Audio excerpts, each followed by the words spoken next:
السلام عليكم ورحمة الله وبركاته. عسلامتكم الكل.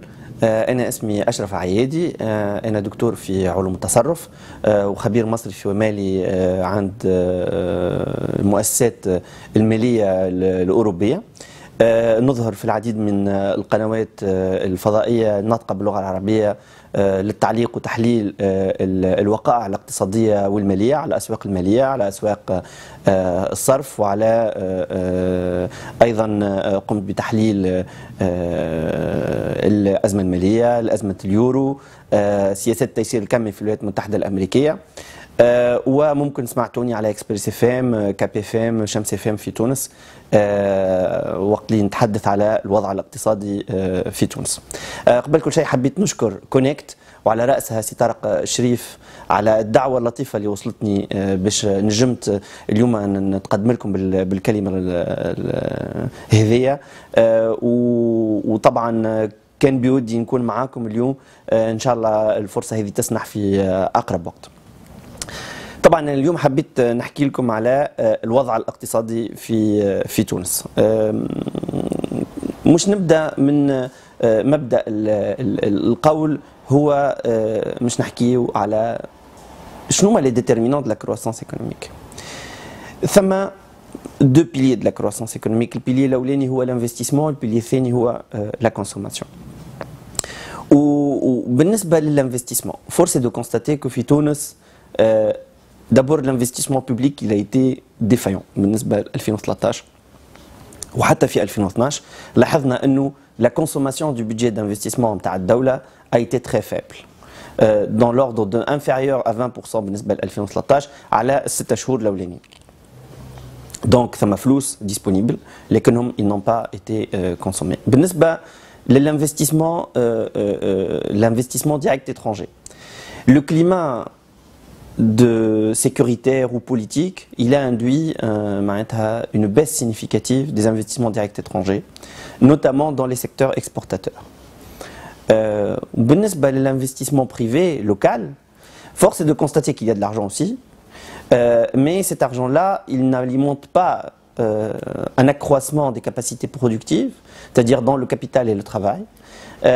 Il n'y a pas de création d'emplois, il n'y a pas d'agrandissement des capacités productives des entreprises. En revanche, il alimente une bulle immobilière qui nous posera à l'avenir pas mal de problèmes, je pense. هذايا بالنسبة للinvestissement, qu'il soit public, privé ou étranger. L'autre pilier, c'est la consommation. La création d'emplois fictifs, non productifs dans le secteur public a induit l'injection de liquidités massives sur le marché. La disponibilité de liquidités plus la dérégulation اللي ظهرت avec l'accroissement du marché informel, avec التهريب, avec donc la perméabilité des frontières, ou aide à l'importation de pas mal de produits qui font une concurrence directe les produits localement, a induit un accroissement de la consommation, mais qui est un accroissement de la consommation qui ne s'appuie pas véritablement sur une productivité, sur une production, sur quelque chose de solide. Donc la croissance que nous avons créée, elle existe, mais c'est plus ou moins du vent.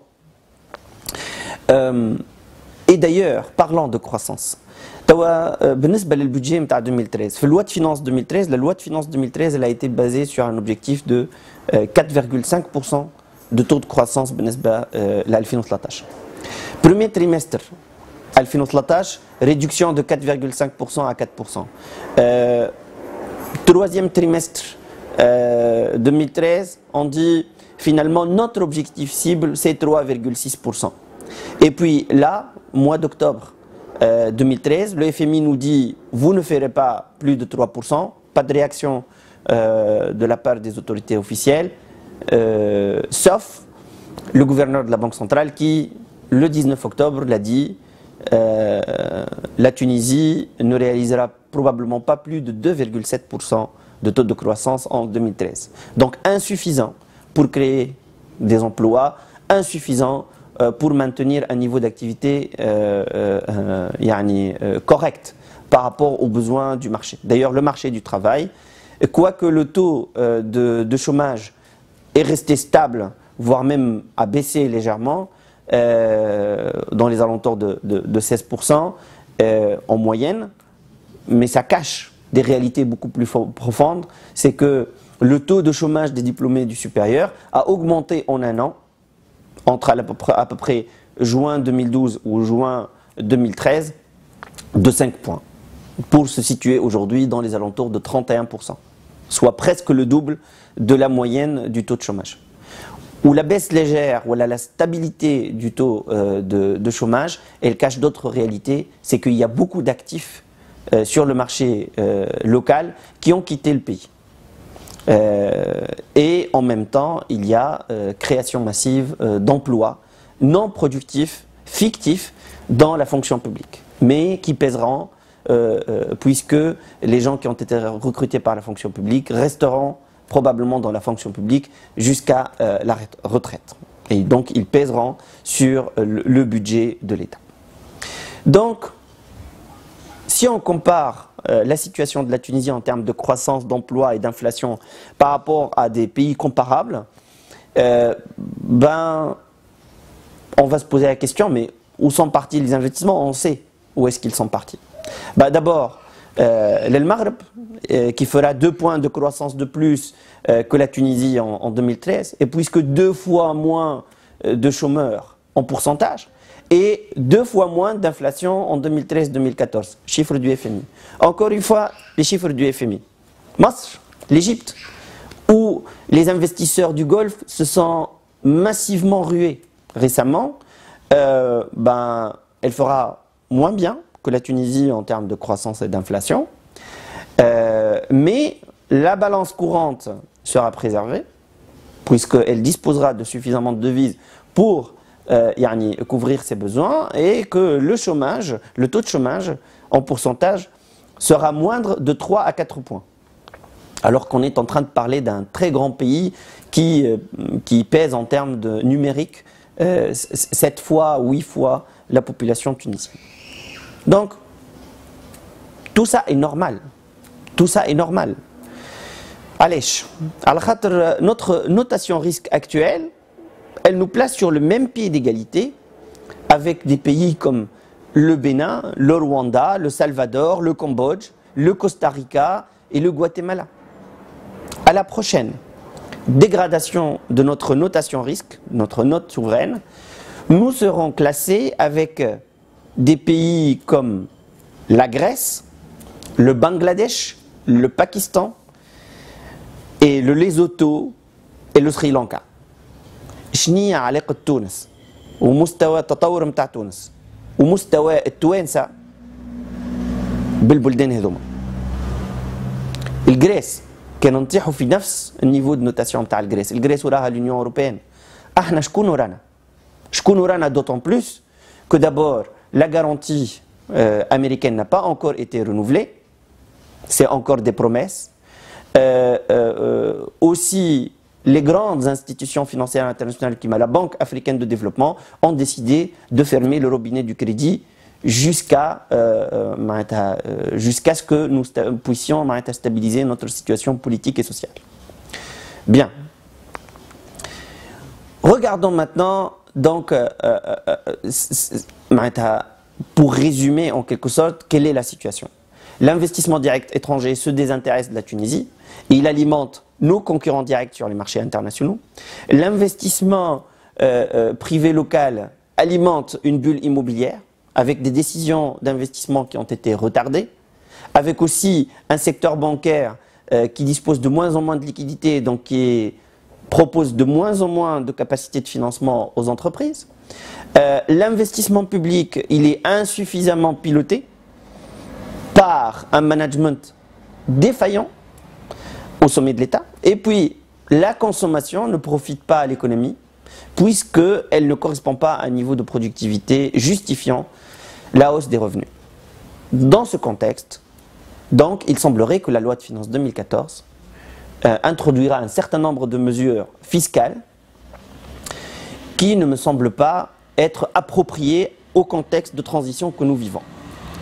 D'abord, un gouvernement de transition n'est pas censé toucher des éléments structurels et structurants, mais de faire des études, de proposer à ses successeurs qui auront la légitimité pour rester plusieurs années et dérouler un vrai programme économique et social, des mesures. Par exemple, prenons l'impôt de 10% sur les entreprises offshore. Cette mesure tuerait de fait toutes les entreprises sous la coupole de la loi 1972. Certes, la loi 1972 n'est pas parfaite. La loi 1972 comporte un certain nombre de problèmes qui ont duré beaucoup trop longtemps et personne n'a véritablement osé la réformer. Je ne dis pas que la réforme n'est pas nécessaire. La réforme est nécessaire, mais elle doit être mise en place dans le cadre du code d'investissement qui tarde jusqu'à aujourd'hui à sortir des cartons. Mais le fait de mettre en place un tel impôt va asphyxier un certain nombre de secteurs. Pour rappel, l'un des rares secteurs où notre solde commercial est positif avec l'Union européenne, c'est bien le secteur du textile. Ont-ils mesuré l'impact de cette mesure sur le secteur textile? Ça, d'une part. D'autre part, il semblerait aussi que la loi de finances 2014 taxerait davantage la classe moyenne, celle qui jusqu'ici a sauvé le bilan économique. Comment est-il possible de créer de l'emploi et de la croissance en dissuadant l'investissement dans un secteur, dans le secteur offshore, puisque c'est ce qui arrivera lorsqu'on l'imposera, et en même temps en plombant la locomotive restante de l'économie qui est la croissance de la classe moyenne? Est-ce bien une politique économique raisonnable de baisser la pression fiscale sur ceux qui vivent et travaillent dans les secteurs informels, tout en augmentant la pression fiscale sur ceux qui ne peuvent pas fuir le dispositif de la retenue à la source? Moi, j'ai eu une réponse qui me semble logique et raisonnable à ces questions. En réalité, il n'existe pas aujourd'hui de politique économique proprement dit, mais une forme de bricolage budgétaire qui confond révolution et chèque à blanc. Ce sont les générations futures qui paieront cher la facture. La facture du gaspillage, la facture du laxisme et plus largement l'absence de vision économique. Comment expliquer autrement la défiance des grandes institutions financières internationales à nous faire crédit désormais? Donc, encore une fois, le gouverneur de la Banque centrale, dans une sortie récente, n'a-t-il pas affirmé que la Tunisie s'endette désormais pour consommer? La dette n'est-elle pas ce qui permet de payer les salaires des 60 000 nouveaux fonctionnaires qui ont été recrutés sur ces 2 dernières années? La hausse des dépenses publiques de l'État de 81% entre 2010 et 2013 et un déficit budgétaire multiplié par 7 à 9 fois en 4 ans, notre politique économique actuelle a pour seul horizon la dette.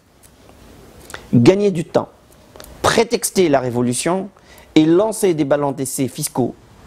Avec la dette pour seul horizon, il n'y aura pas de croissance. Et en pointant du doigt la caisse de la compensation, et en particulier le tiers qui est dédié à compenser les produits de première nécessité, on rajoute encore des difficultés supplémentaires à la fiscalisation croissante de la classe moyenne. Ce qu'il faut réformer dans la caisse de compensation, ce n'est pas ce tiers-là, ce n'est pas urgent de le faire en phase de transition, mais il faudra réformer la façon avec laquelle on fait la redistribution des 2 tiers de la compensation qui vont au secteur des hydrocarbures. Et ça, les révolutionnaires d'aujourd'hui n'ont pas le courage politique de le faire.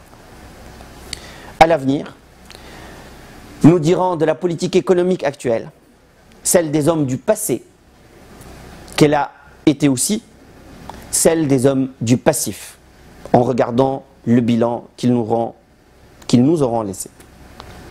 Maintenant, je souhaite tout de même terminer sur une note positive. Moi, je dis qu'il faut croire en notre pays. Il faut croire en nos capacités à relever les défis majeurs, aussi bien pour l'État que pour les entreprises. Pour l'État, il faudrait qu'il se reconcentre sur son rôle premier, c'est-à-dire légiférer, superviser, réguler. L'État doit aussi être un accélérateur de l'initiative privée. Il doit installer un environnement propice à l'investissement. Il doit impulser la réforme du secteur financier et garantir la fluidité des financements.